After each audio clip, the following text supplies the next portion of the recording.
আজকের গল্প গৃহ ছায়া। রাত তখন গভীর। গ্রামের শেষ প্রান্তের পুরনো ভাঙাচোরা বাড়িটা ঘন গাছপালায় ঢাকা পড়ে আছে। বাড়িটার নাম গৃহ ছায়া। বহু বছর ধরে কেউ সেখানে থাকে না। কথিত আছে বাড়িটাতে নাকি অশুভ শক্তির বাস। বহু বছর আগে বাড়ির মালিক দেবেন্দ্রবাবু সপরিবারে অজ্ঞাত কারণে মারা যান। তারপর থেকে সেই বাড়িতে কিছু আজব ঘটনা ঘটতে শুরু করে। কেউ আর সাহস করে সেখানে পা রাখে না। তবে রাহুল, শহর থেকে আসা এক তরুণ সাংবাদিক, এক ধরনের কুসংস্কার বিশ্বাস করত না। গৃহছায়ার ভয়ঙ্কর গল্প শুনে তার কৌতূহল চরমে পৌঁছায়। সে ঠিক করে সত্য উদ্ঘাটনের জন্য এক রাত বাড়িটাতে কাটাবে। গ্রামের মানুষ তাকে অনেকবার নিষেধ করে, কিন্তু রাহুল কারোর কথা শোনেনি। রাহুল সন্ধ্যার সময় একটা টর্চ আর ক্যামেরা নিয়ে বাড়িটির ভেতরে ঢোকে। প্রথম দিকে বাড়িটার পরিবেশ নিস্তব্ধ ও শীতল মনে হয়, কিন্তু কয়েক ঘন্টার পর থেকেই আজব ঘটনা ঘটতে শুরু হয়।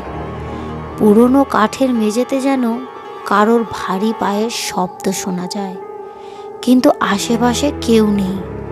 হঠাৎ করেই বাতাস ভারী হয়ে যায়।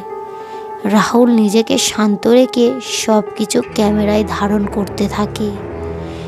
মধ্যরাত পেরোতেই রাহুল অনুভব করে বাড়ির ভেতর একটা চাপা গর্জন শোনা যাচ্ছে। সে শব্দ অনুসরণ করে একটা পুরনো ঘরে ঢোকে। ঘরটার দেওয়ালে এক পরিবারের ছবি ঝোলানো। দেবেন্দ্রবাবু, তার স্ত্রী এবং তাদের ছোট্ট মেয়ের ছবি। রাহুল ছবিটা ভালো করে দেখছিল। এমন সময় একটা ঠান্ডা বাতাস তার পেছনে স্পর্শ করে। সে দ্রুত ঘুরে তাকায়।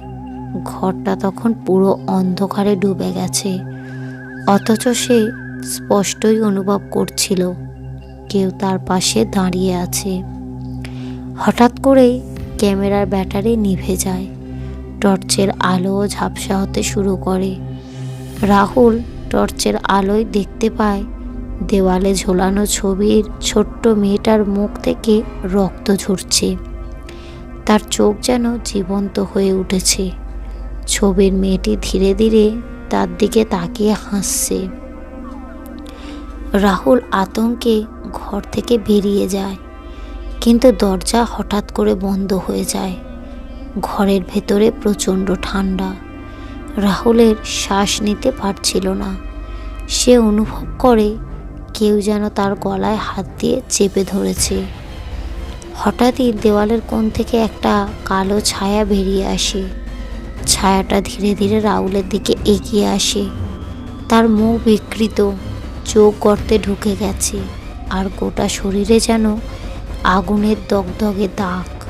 ছায়াটি ফিসফিস করে বলে, তুমি এখানে কেন এসেছো? তুমি কি আমাদের শান্তি নষ্ট করতে চাও? রাহুল ভয়ে চিৎকার করে উঠতে চায়, কিন্তু তার গলা দিয়ে কোনো শব্দ বের হয় না। সে প্রাণপণে দরজাটা খুলতে চেষ্টা করে। হঠাৎ করেই একটা ঝোড়ো হাওয়া এসে তাকে দেওয়ালের দিকে ছুঁড়ে ফেলে। তার মাথায় প্রচণ্ড আঘাত লাগে। রাহুল যখন জ্ঞান ফেরে তখন ভোর হয়ে গেছে। সে নিজেকে বাড়ির বাইরে মাটিতে পড়ে থাকতে দেখে। পুরো শরীর কাঁপছে। তার ক্যামেরা আর টর্চ নেই। মাথার ভেতর কাল রাতের ঘটনাগুলো ভেসে ওঠে। সে দ্রুত গ্রামের দিকে ছুটে যায়। গ্রামের লোকজন রাহুলকে দেখে অবাক হয়ে যায়। তারা বলে, কেউ গৃহছায়ায় একবার ঢুকলে আর ফিরে আসে না। রাহুল তাদের সব কিছু খুলে বলে, কিন্তু গ্রামের এক বৃদ্ধ জানায় গৃহছায়ার অভিশাপ কাটানো সম্ভব নয়, কারণ সেখানে দেবেন্দ্রবাবুর পরিবারের আত্মা চিরকাল বন্দী থাকবে। রাহুল শহরে ফিরে গেলেও গৃহছায়ার সেই রাত তাকে তাড়া করে বেড়ায়। রাতের ঘুম সেই কালো ছায়ায় আর বিকৃত মুখের আত্মাটাকে দেখতে পায়। হয়তো গৃহছায়া তাকে চিরকাল নিজের ছায়ায় ধরে রাখবে। গল্পটি কেমন লাগলো কমেন্ট করবেন এবং একটা লাইক করবেন। আরও এইরকমই নতুন নতুন ভূতের গল্প শুনতে চ্যানেলটিকে সাবস্ক্রাইব করবেন।